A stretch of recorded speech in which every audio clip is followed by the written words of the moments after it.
The world Lucas lived in was painted in shades of beige. Beige cubicle walls, beige coffee from the office machine, beige spreadsheets that blurred into a beige future. At 25, he was a graphic designer for a mid-level insurance company, a job that was the professional equivalent of a sensible sedan, reliable, safe, and utterly devoid of soul. Every day, he'd sit under the relentless hum of fluorescent lights and design brochures about liability coverage. His phenomenal talent for visual storytelling relegated to illustrating the difference between a deductible and a premium. But at night, in his small apartment, the world bloomed into color.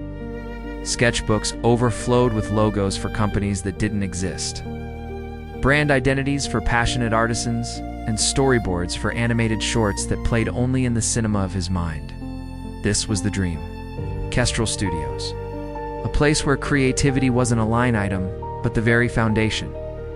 The dream, however, lived behind a wall of glass so thick he couldn't seem to break it. He'd scroll through the websites of other boutique studios, a toxic cocktail of admiration and despair swirling in his gut. Their work was sharp, their client lists impressive. Asterisk, who was he to think he could compete? The fear was a three-headed beast. The fear of failure, a gaping maw that threatened to swallow his savings and his pride. The fear of inadequacy, a hissing whisper that told him his best work was a fluke. And the most paralyzing of all, the fear of indifference that he would pour his entire soul into his work, and the world would simply not care. And so, he waited. For the right moment, for more money. For a sign, the sign came not as a thunderclap, but as a quiet invitation. "Just come home for the weekend, sweetie." His mom's voice had crackled over the phone.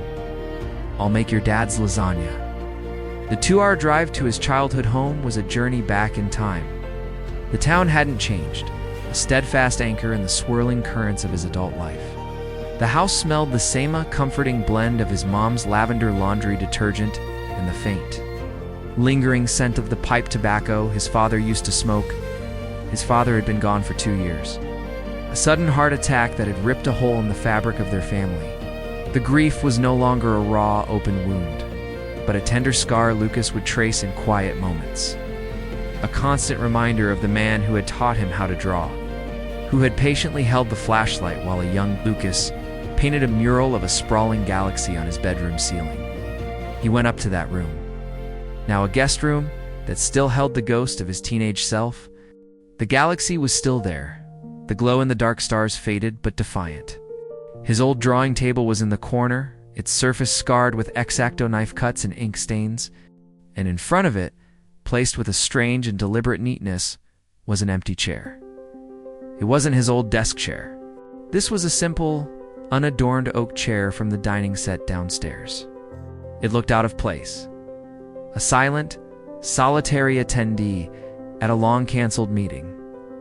He went downstairs, where his mom was pulling the bubbling lasagna from the oven.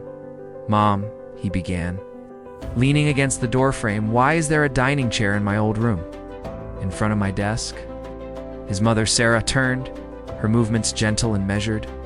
She wiped her hands on her apron, her eyes soft with a memory he wasn't yet a part of. "Oh, that," she said, her voice a little softer than usual. "Your dad kept it like that." Lucas frowned. "Dad, but he's been gone for 2 years. You never moved it?" "No, I couldn't," she replied, looking past Lucas as if seeing her husband standing in the hall. "After you went off to college and started talking about your Kestrel Studios, he'd go up there sometimes. He put that chair there," he said. She paused, her eyes meeting Lucas's, glistening with unshed tears. "He said this empty chair is for the day you finally decide to sit down and start the life you've always talked about." The words didn't just land, they detonated. The air left Lucas's lungs in a rush, leaving a hollow ache in his chest. His father, his quiet, steady, unassuming father, who he thought had only seen his art as a nice hobby, had been making a physical space for his dream. For 2 years before his death, and for 2 years after, that chair had been sitting there, holding a silent, unwavering faith that Lucas himself had never been able to muster. It was an invitation, a posthumous act of belief, a testament to a love so profound it had anticipated his son's deepest fears and offered a simple, wooden solution. That night, long after the plates were cleared and the house had fallen into a deep, country silence, Lucas went back upstairs. The room was bathed in the cool blue light of the moon. The chair stood waiting. He approached it not as a piece of furniture, but as a sacred artifact. He ran his hand over the smooth, worn back. He could almost feel the warmth of his father's hands, the gentle pressure of his conviction. He pulled it out, the legs scraping softly against the hardwood floor, a sound that seemed to echo in the profound stillness. And then he sat down. The chair didn't creak. It settled, as if it had been waiting for his weight all along. He stared at the blank surface of his old desk, at the galaxy sprawling above him. The fears were still there, huddled in the corners of the room, but they seemed smaller now. Their whispers drowned out by the thunderous silence of his father's faith. He pulled a dusty sketchbook from the shelf and opened it to a fresh page. The graphite of the pencil felt strange and new in his hand, a forgotten limb reawakening. He sketched a kestrel, its wings outstretched, its eyes sharp and focused. Beneath it, he began to letter the name, refining the curves and serifs. Kestrel Studios. It didn't feel like a fantasy anymore. It felt like a promise. He worked for hours, the moon tracing its slow arc across the sky. Ideas that had been dammed up by anxiety began to flow. He mapped out a business plan, designed a logo, drafted the copy for a website. Each pencil stroke was a rebuttal to his fear. Each finished line was a small act of courage. The months that followed were a testament to that night. Lucas didn't magically become fearless. He was still terrified. But the memory of the chair became his anchor. When a freelance client was difficult, he'd picture the empty chair and his father's quiet belief. When he felt overwhelmed by the sheer scale of his ambition, he'd remember the simple act of sitting down. He worked his beige job from 9 to 5. And then he worked on Kestrel Studios from 7 until 2 in the morning. His life became a blur of coffee, code, and color palettes.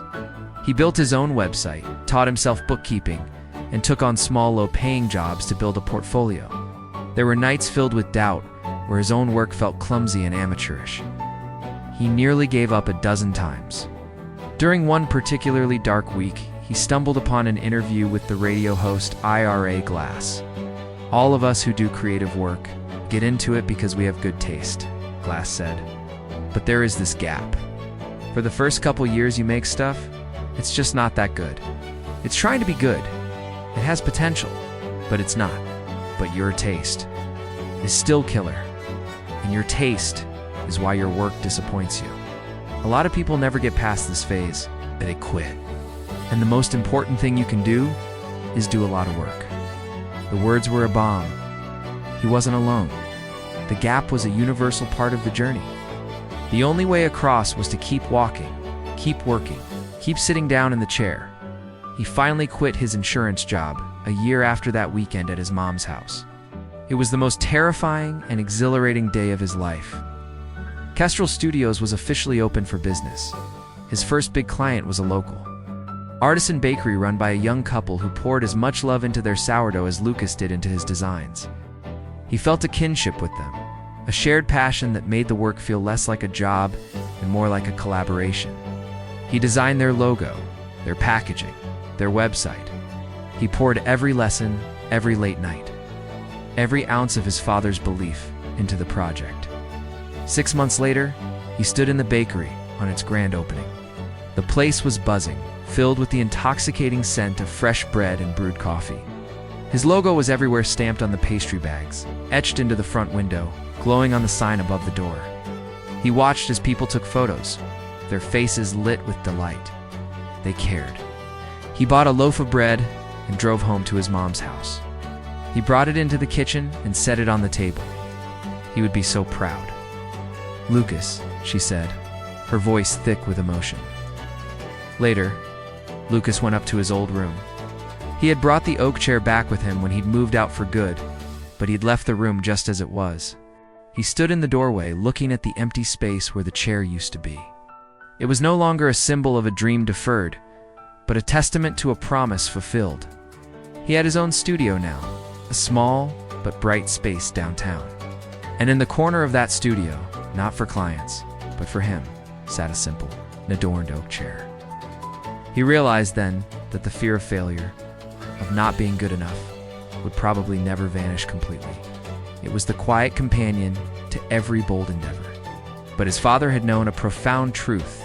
The monsters of doubt are formidable, but they are also cowards. They can't stand up to the simple, defiant, and revolutionary act of a person who finally, after all this time, sits down and begins.